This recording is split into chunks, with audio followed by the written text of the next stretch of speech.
Get your fascinators on, get your julep cups out. It is the 150th running of the Kentucky Derby, which means a lot of fun coming your way. Gabby Gaudet from FanDuel joins us now.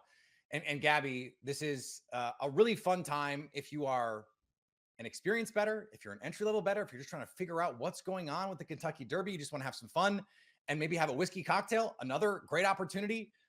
We're having fun here. So as you look at what we have upcoming here, how do you just start trying to handicap this field?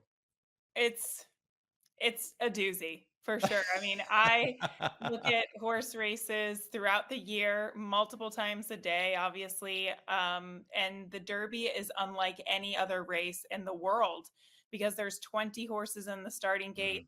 They're going the longest distance they've ever been before to this date. So the Derby is just for 3-year-old horses, and there are no mile and a quarter races prior to this, at least in those Derby prep races, the qualifiers for the Kentucky Derby. So it can be chaos, and then maybe add into the mix years and years past, we've had horrible weather. It's been, a muddy track, and that obviously adds a new layer of difficulty. So you kind of just got to go back to the basics and trust your gut. Obviously, there have been people in the past that I've talked to, and they pick the best name that they like, or their favorite Yeah. numbers, or maybe they had a dream about numbers and then they get those numbers.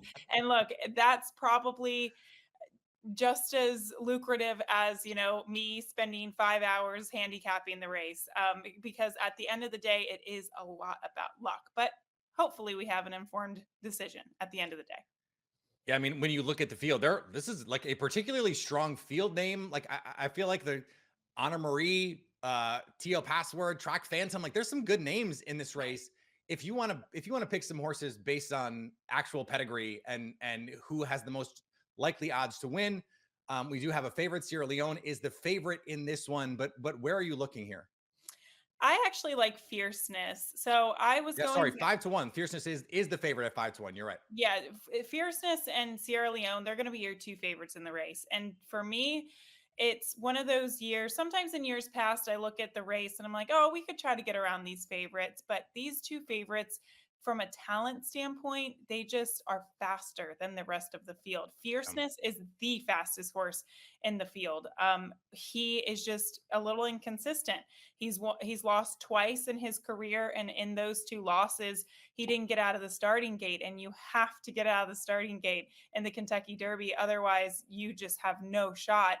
And so that's kind of the obstacle for him to overcome. And for Sierra Leone, his running style, he comes from the clouds. He has no early speed. So he's going to drop back towards the back of the pack and have to weave his way through 19 other horses in order to win.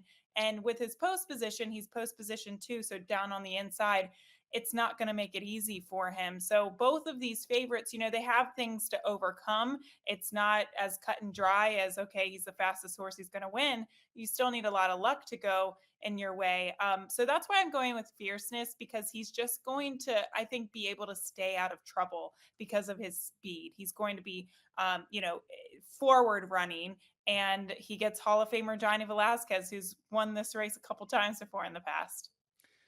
We see these two, call them favorite 1A, 1B co-favorites if you want to. No one else has shorter than 8-1 odds in this race. Would you be looking at trying to play both these horses outright? Would you be looking to put them together in some way? Like, what do you think is the most efficient way to bet these horses?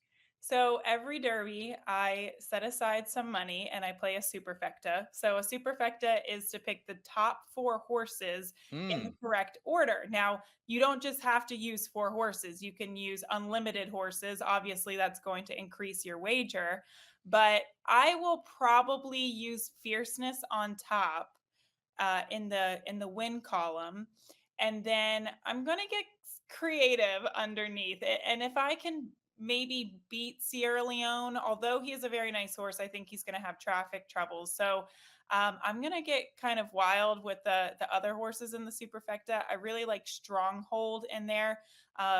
he won the Santa Anita Derby, which has also been one of the most successful prep races for the Kentucky Derby. I might use Catalytic because Catalytic, he comes out of the Florida Derby, the race in which Fierceness won. That race has been, if you're looking at Derby prep races, the Santa Anita Derby and the Florida Derby have been the most successful prep races for the Kentucky Derby. And then beyond that, maybe domestic product, I'll probably throw in there. The other Chad Brown runner, he also sends out Sierra Leone. So that's kind of the feeling for me, is that I'm going to build everything around Fierceness. He's my strongest opinion. If he loses, I'm in a bad spot, but I'll just throw in, big long shots underneath of him in that Superfecta. I love it. Gabby, I appreciate the time. Enjoy the Derby, and we will hopefully talk to you again soon. Maybe we'll get a chance at a Triple Crown and we can have some fun here. All right. Yeah. Looking forward to it. Thank you. Keep in the know on how to make the most of your wager by subscribing to Locked On Sports today on your favorite podcast app and on YouTube.